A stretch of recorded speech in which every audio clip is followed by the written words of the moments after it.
예레미야가 51장 또한 그 앞에 50장 더 나아가서는 이 43장부터 이어지는 이 이방 나라에 대한 46장부터 이어지는 이 이방 나라에 대한 하나님의 심판의 말씀을 전하는 이유가 무엇일까요? 여러분 어떻게 생각하십니까? 지금 현재 상태에서 이 말씀이 들려지는 상태는 어떤 상태였냐면, 이스라엘 백성들이 오늘 우리가 본문을 59절 이하 읽었지만은 유다의 시드기 왕 제4년에 이들이 또한 바빌론으로 포로로 끌려갈 때 예레미야가 전한 하나님의 말씀입니다. 아직 멸망은 안 한 직전의 상태에 이미 포로로 끌려가고 있었죠. 그때 46장부터 51장까지 이어지는 이방 나라들에 대한 하나님의 심판의 말씀을 왜 전했느냐라는 것이죠. 특히 바벨론의 많은 분량을 그 국가에 대해서 당시에 도저히 상상할 수도 없는 이 내용의 말씀을 왜 전하게 하셨는가라는 것이죠. 그 의미를 우리는 생각할 줄 알아야 되는 것입니다. 지금 포로로 끌려가는 상태입니다. 곧 자신들의 나라도 멸망할 것입니다. 즉 남유다도 함락될 것입니다. 그런 상태의 이스라엘 백성이 바벨론으로 끌려간 백성들, 그 땅에 남아있는 백성이라 할지라도 보통 생각하게 되면요, 이젠 끝났다 해요. 그렇죠? 이제는 희망이 없다라는 것이죠. 그런데 예레미야는 이 말씀을, 하나님께서 예레미야를 통해 이 말씀을 전하신 이유는 이게 끝이 아니라는 것입니다.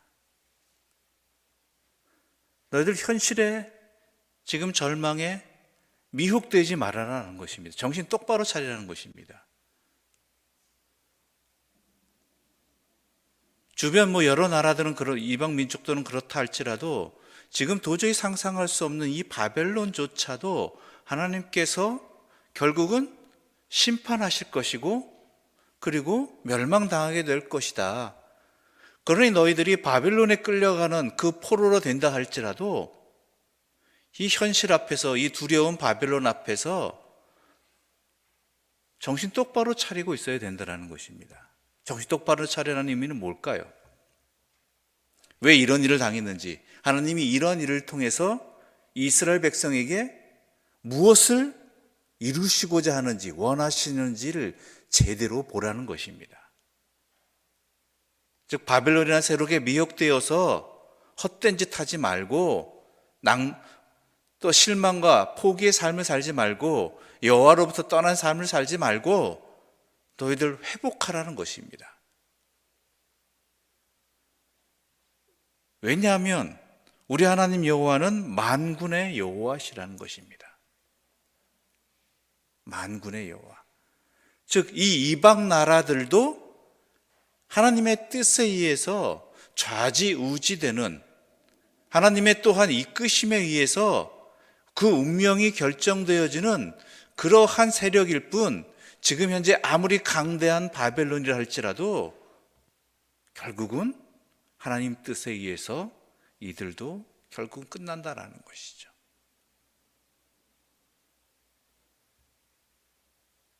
그러므로 이스라엘이 무엇을 해야 되느냐?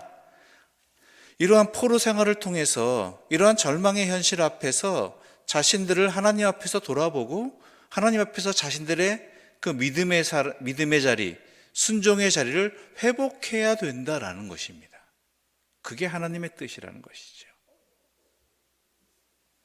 그래서 또 무엇을 말하고자 했는가? 그러면서 이 절망에 사로잡힌 이스라엘에게 분명히 예레미야는 하나님의 뜻을 전합니다. 우리 함께 5절의 말씀 읽어볼 거예요. 5절입니다. 5절의 말씀 함께 읽겠습니다. 이스라엘과 유다가 이스라엘의 거룩하신 이를 거역함으로 죄가가 땅에 가득하나 그의 하나님 만군의 여호와에게 버림받은 호라비는 아니니라. 즉 이스라엘 백성들에게 너희가 하나님으로부터 버림받은 것이 아니다. 바벨론에 사로잡힌 것이 아니라 하나님이 이 바벨론을 통하여서 너희들을 깨닫게 하시고 죄의 대가를 치르게 하시고 그래서 회복시키고자 하시는 것이 하나님의 뜻이다. 이것을 분명히 알라는 것입니다.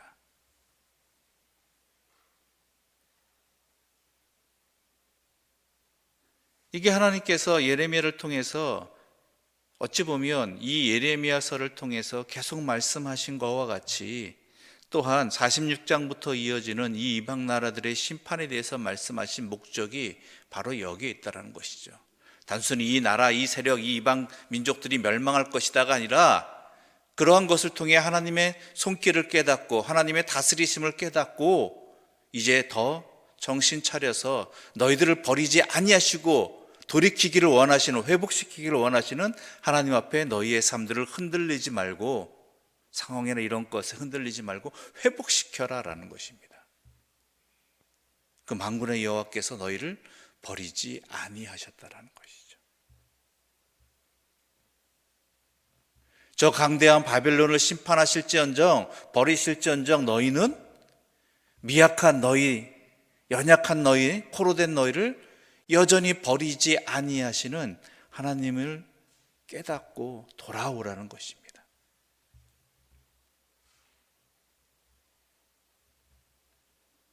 그렇습니다. 우리 또한 마찬가지입니다. 이미 내 삶의 자리가 이미 나에게 다가오는 시련들에 우리가 시선이 너무나 현혹되어서 우리의 중심을 놓쳐버릴 때가 있습니다. 그러한 시련들과 어려움 속에서 그 모든 것을 주관하시고 다스리시는 하나님의 뜻이 어디 있는가를 놓쳐버릴 때가 있다는 것이죠. 이미 내 인생은 끝났다. 이 시련 앞에 나는 절망할 뿐이다. 아닙니다. 그러한 것도 다스리시는 하나님이시고 하나님의 뜻이 어디 있는가를 분명히 놓치지 말고 살면 우리의 살 길이, 하늘이 무너져도 솟아날 구멍이 있듯이 우리가 무엇을 해야 될지가 분명히 보여지게 되는 것이고 거기에 힘을 얻을 수 있는 것이고, 그러기 위해서는 여호와 하나님만을 바라보며 살아가는 그 중심을 놓치지 말아야 된다라는 것이죠. 그게 준비된 자의 삶입니다. 믿음의 사람의 모습인 것입니다. 아무리 현실이 바벨론과 같이 강대하다 할지라도, 또한 그 포로됨이 언제까지일지 모르는 기약 없는 일이라 할지라도 하나님의 손 안에 있는 것이고 하나님의 다스리심 안에 있는 것이고 또한 하나님의 백성을 향한 그 목적하심이 반드시 있다라는 것, 이것을 놓치지 않는다면 우리는 살 길이 있는 것이고 또한 이것을 통해 연단되어지는 것이고, 그리고 결국은 하나님을 더 깊이 깨닫는 은혜의 자리가 되는 것입니다.